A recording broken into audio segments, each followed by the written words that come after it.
Tanto a la derecha como a la izquierda tenemos los huesos coxales o ilíacos, que son dos, uno derecho y uno izquierdo, que también los estudiamos como componentes del miembro inferior, ¿verdad?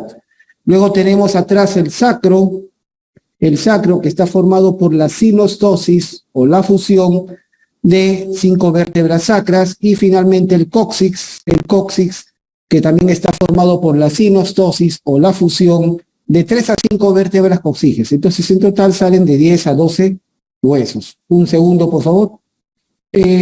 Asimismo, estos huesos están articulados entre sí. Las articulaciones entre el sacro y los huesos coxales o ilíacos se llaman las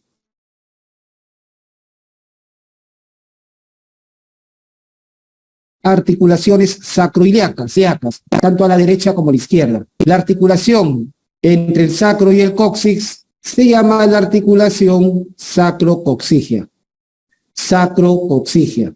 Y la articulación aquí adelante, la articulación entre ambos coxales o ambos ilíacos, es lo que constituye la articulación púbica o interpúbica, donde va a haber pues la sínfisis, ¿no? La sínfisis del pubis. Muy bien, entonces esas son las articulaciones. En cuanto al hueso coxal o ilíaco, lo estudiamos, como digo, el miembro inferior. Sabemos nosotros que este hueso está formado por la sinostosis, por la fusión de 3 huesos. El ilion, que se encuentra en la parte superior y posterior, el isquion, que se encuentra en la parte inferior y posterior, y el pubis, que se encuentra en la parte inferior y anterior. Observemos nosotros que el ilion es la parte superior y la más amplia del hueso coxal, la más amplia, la más ancha. El isquion se encuentra en la parte inferior y posterior, es la porción más robusta, más gruesa del hueso, y tiene acá una famosa tuberosidad que se llama precisamente la tuberosidad isquiática. La tuberosidad isquiática, sobre la cual, por ejemplo, nos apoyamos el peso del cuerpo cuando nos sentamos. Cuando estamos sentados, nos sentamos sobre esta estructura, la tuberosidad isquiática. Asimismo, en el isquion destaca esta prominencia también, más arriba. Esta es la tuberosidad isquiática, y por encima de ella, más arriba, en el isquion también destaca este elemento, este proceso anatómico, que es la famosa espina isquiática porque pertenece al isquion, o también llamada espina ciática, la famosa espina ciática, que, como estamos observando, pertenece al isquion. ¿Correcto? Muy bien. Y el pubis es la porción más, inferior y anterior, y es la porción más pequeña del hueso. ¿Correcto? Muy bien. Las 3 porciones del coxal se van a unir acá, en el fondo de esta cavidad. Esta cavidad se llama la cavidad cotiloidea o acetábulo. Podemos observar que en el fondo de esta cavidad se juntan los 3 huesos que he mencionado, el ilion, el isquion y el pubis. La osificación completa de todo este hueso, la fusión, la osificación total de este hueso, el coxal o ilíaco, ocurre más o menos a los 20 años de edad. ¿Ok? Esto es visto por su cara interna, dicho sea de paso, recordamos del miembro inferior, donde lo estudiamos este hueso. Yo les dije que este hueso tiene forma de un cuadrilátero. Girado o doblado sobre su eje, pero al fin de cuentas es un cuadrilátero. ¿Correcto? Entonces, tiene un borde superior que corresponde a la cresta ilíaca. El borde superior corresponde a la cresta ilíaca. El borde inferior está conformado por la rama, a esto se le llama la rama isquiopubiana, ¿correcto?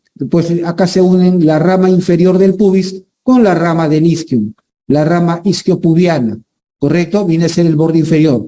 El borde anterior acá y el borde posterior acá, ¿correcto? En el borde anterior vamos a ver algunos elementos anatómicos, de arriba para abajo. En el borde anterior encontramos, número 1, la espina ilíaca anterosuperior. 2, la espina ilíaca anteroinferior. 3, la eminencia, iliopubiana, porque es el punto donde se unen el ilion con el pubis, iliopubiana o eminencia pectínea, también se le llama pectínea. Luego el borde superior acá del pubis, este borde superior se llama línea o cresta pectínea. Y finalmente acá, la espina o tubérculo del pubis. Esos son los elementos que encontramos en el borde anterior, de arriba para abajo. Repito, espina ilíaca anterosuperior, espina ilíaca anteroinferior, eminencia iliopubiana o eminencia pectínea, línea o cresta pectínea y tubérculo o espina del pubis. Nada más, extremadamente simple. En el borde posterior, vamos a encontrar los siguientes elementos, igual de arriba para abajo. 1, la espina ilíaca póstero superior, la espina ilíaca póstero inferior, la escotadura ciática mayor, la escotadura ciática, por si acaso ciático se escribe así, ciática mayor, ¿correcto? La espina ciática o espina isquiática, que ya la mencioné hace un momento, la escotadura ciática menor y la tuberosidad isquiática. Son los elementos que encontramos en el borde posterior. Repito, espina ilíaca posterior superior, espina ilíaca posterior inferior, escotadura ciática mayor, espina ciática o isquiática, escotadura ciática menor y tuberosidad isquiática. ¿Ok? Muy bien. Asimismo, el coxal, aparte de tener estos 4 bordes que he mencionado, el coxal tiene una cara, una superficie, una cara externa o cara extrapélvica, porque mira hacia afuera, una cara externa o extrapélvica, que le estudiamos en miembro inferior cuando hicimos región glútea especialmente y región de la cadera, la cara externa o cara extrapélvica.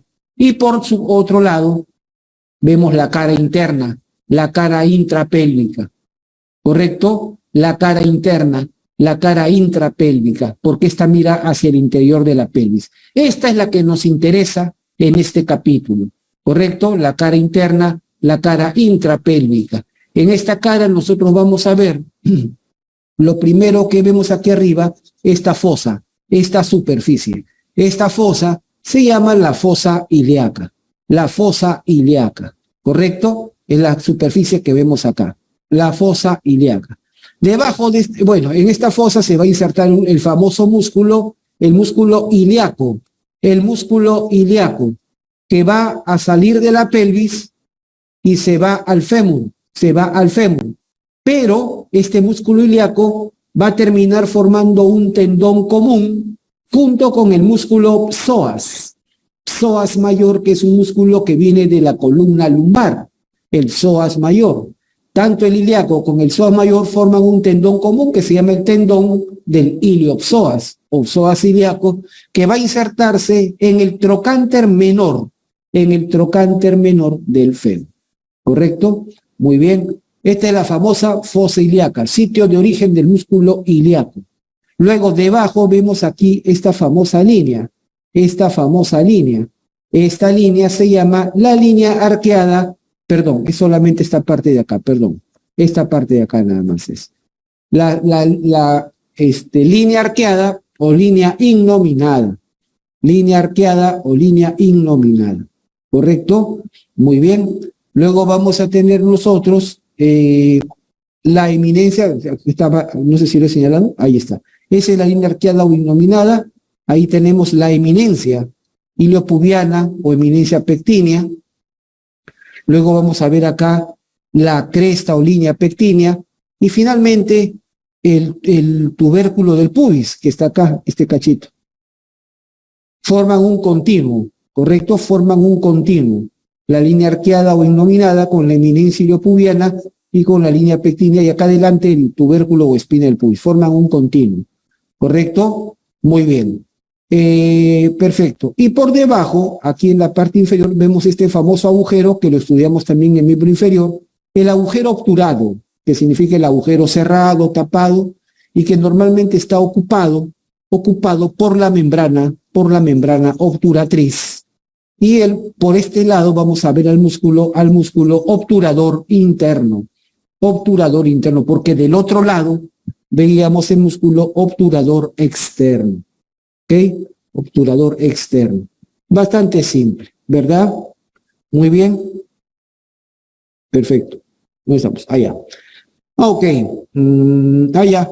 En el borde posterior, ya les decía, ¿no? En el borde posterior estaban, ¿qué veíamos? Veíamos la espina ilíaca posterior superior, la espina ilíaca posterior inferior, y ¿se acuerdan las escotaduras? En el borde posterior del coxal veíamos la escotadura ciática mayor, la espina ciática o espina isquiática, ¿no? ¿Se acuerdan?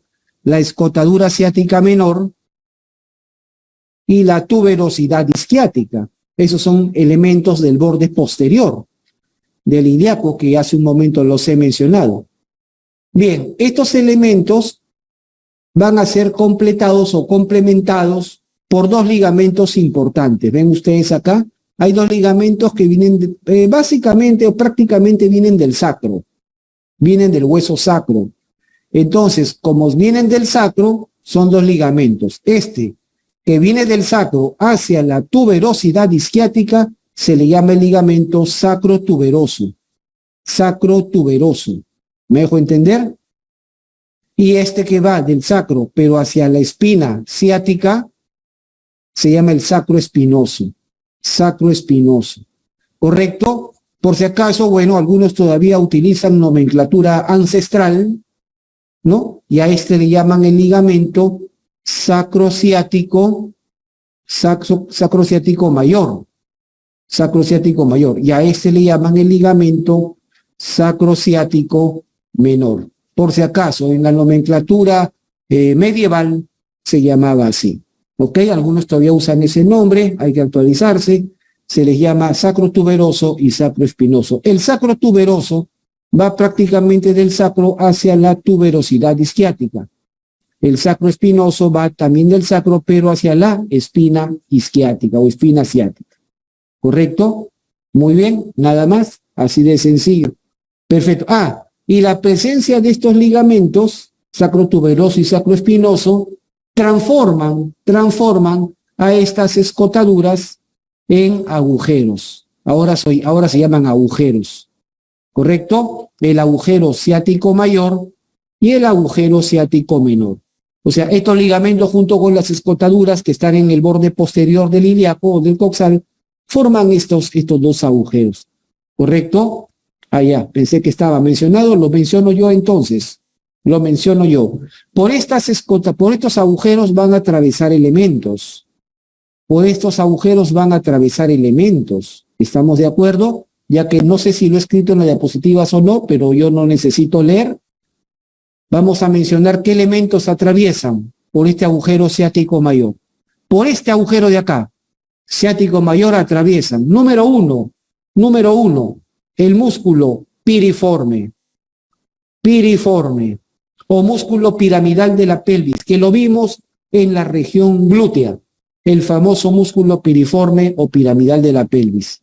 Va a atravesar también el van, el paquete vasculo nervioso, vena, arteria y nervio, glúteo superior. De la misma manera lo hace también el van, el paquete vasculo nervioso, glúteo inferior. Los dos van glúteos, superior e inferior, pasan por este agujero, ¿correcto? El famoso nervio ciático, ¿correcto? Que en realidad son dos nervios que bajan juntos, son dos nervios que bajan envueltos en la misma vaina aponeurótica, ¿correcto? El nervio ciático. También pasa el nervio femoral, cutáneo posterior. Femoral, cutáneo posterior. Te lo está diciendo el nombre, está cantadito. Femoral, muslo, cutáneo, piel, posterior, atrás. Es decir, es el nervio sensitivo de la cara posterior del muslo. Te lo está diciendo con extrema claridad, esto hasta un niño lo puede deducir. ¿Correcto? Y también por acá pasa el van, el paquete vasculo nervioso, el van pudendo interno. el van pudendo interno. Estos elementos pasan, atraviesan, cruzan este agujero, el agujero ciático mayor. Entonces, el músculo piriforme, los dos van glúteos, el superior y el inferior, el nervio ciático, el nervio femoral cutáneo posterior y el van pudendo interno. ¿Ok? Cuando hablo del van pudendo interno, me estoy refiriendo a la arteria pudenda interna, a la vena pudenda interna y al nervio pudendo, nada más. Al nervio se le llama solamente nervio pudendo. Por ahí me preguntan, maestro, ¿y por qué no se llama pudendo interno? Porque no existe un nervio pudendo externo. ¿Estamos de acuerdo? Simplemente el nervio es nervio pudendo, nada más. Pero la arteria se llama pudenda interna porque existen otras arterias que son las pudendas externas. ¿Ok? Muy bien. Entonces, el van pudendo interno está formado por la arteria pudenda interna, la vena pudenda interna, pero el nervio solamente se llama pudendo. ¿Ok? Muy bien. Estos son los elementos entonces que pasan por ese hueco, por el agujero ciático mayor. Luego, por el agujero ciático menor, por este huequito de acá, por el agujero ciático menor, atraviesan solamente dos elementos. Uno, el músculo obturador interno, y el van, miren, el van pudendo interno. El mismo van que he mencionado hace un momento. El mismo van pudendo interno atraviesa por este agujero. Por el agujero ciático menor, entonces atraviesan el músculo obturador interno y el van pudendo interno. ¿Correcto? O sea que el mismo van atraviesa los dos agujeros, tanto el agujero ciático mayor como el agujero ciático menor. ¿Correcto? Este van lo va a atravesar de esta manera. Atraviesa los dos agujeros, ciático mayor y ciático menor, ¿correcto? Y de esa manera rodea, circunda a la espina ciática, Entonces la espina ciática está rodeada, está circundada por el van pudendo interno. Entonces este nervio pudendo va a tener una importancia bastante particular en la sensibilidad de los genitales externos. ¿Correcto? El nervio pudendo es un nervio mixto. Y una vez les digo, el nervio pudendo yo lo conozco siempre como el nervio de los esfínteres voluntarios. El nervio que permite controlar con la voluntad tanto el esfínter de la uretra como el esfínter externo, ¿no?, de la uretra, como el esfínter externo del ano. Es el nervio de los esfínteres externos, de los esfínteres estriados, de los esfínteres voluntarios. ¿Estamos de acuerdo? Los esfínteres voluntarios son esfínteres externos de naturaleza músculo estriada.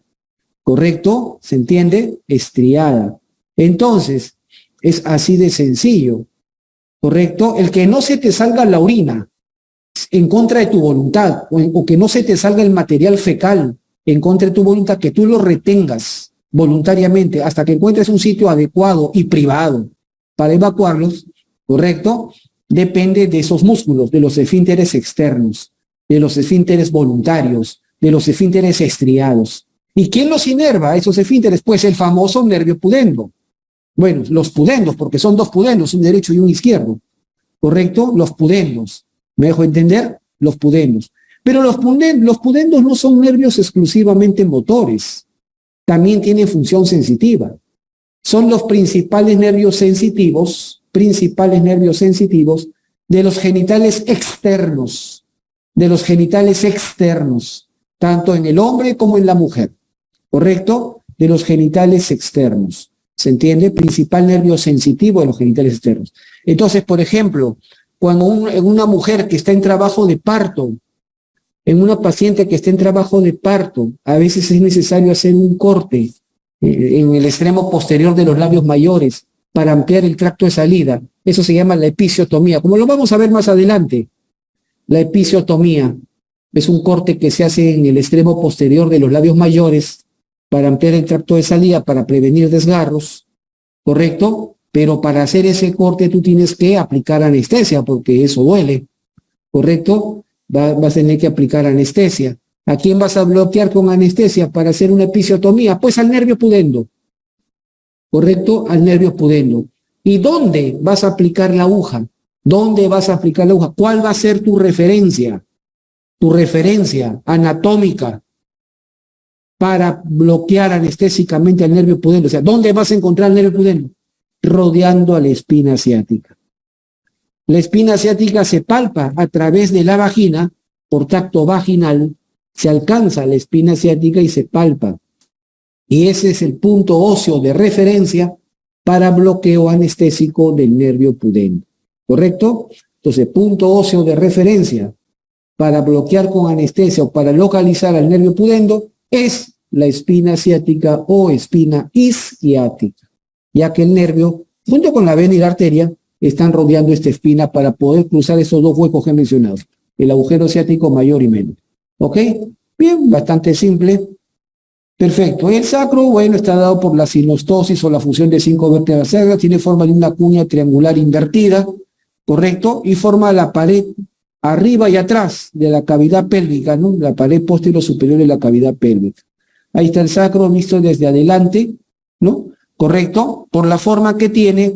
Lo primero que quiero destacar acá, no sé si lo he escrito porque estas diapos son un poquito antiguas y yo siempre me actualizo. Yo no dicto lo mismo que he dictado hace 2 años, porque para mí 2 años atrás ya es medioevo, ya es ancestral, ya es arcaico. Entonces siempre me actualizo. Entonces miren ustedes, cuando uno observa un sacro por la cara anterior, pues uno claramente se puede dar cuenta si es sacro de hombre o de mujer. Los antropólogos, los criminalistas forenses y también, por supuesto, los anatomistas podemos darnos cuenta de eso, ¿correcto? Cuando uno se puede dar cuenta si es un sacro de hombre o mujer. En el hombre, la cara anterior del sacro suele ser más plana, casi plana, y además presenta elevaciones, rugosidades. Estas líneas que vemos acá, en el hombre están elevadas y se llaman las crestas transversas. En el hombre, en el sexo masculino, ¿correcto? El que nació con cromosomas XY, ¿correcto? ¿Se entiende? Van a formar las 4 crestas transversas. Y les digo crestas porque son elevadas, ¿correcto? Son elevadas, son 4 crestas transversas. Y en los extremos derecho e izquierdo de cada cresta vemos 2 agujeros. Si son 4 crestas y en sus extremos tienen 2 agujeros, si sacas una calculadora te vas a dar cuenta que 4 por 2 es igual a 8. Entonces, van a ser 8 agujeros sacros anteriores. 8 agujeros sacros anteriores. ¿Estamos de acuerdo? Muy bien, 8 agujeros sacros anteriores. Se encuentran 2 acá en cada extremo derecho e izquierdo de las crestas transversas. ¿Para qué sirven estos huecos? ¿Para qué sirven estos agujeros sacros anteriores? Por aquí salen las ramas anteriores. Las ramas anteriores de las raíces sacras. Es decir, por acá sale la rama anterior de S1, S2, S3 y S4. ¿Está claro? Extremadamente simple, casi colegial. ¿Correcto? Entonces, S1, S2, S3, S4. ¿Ok?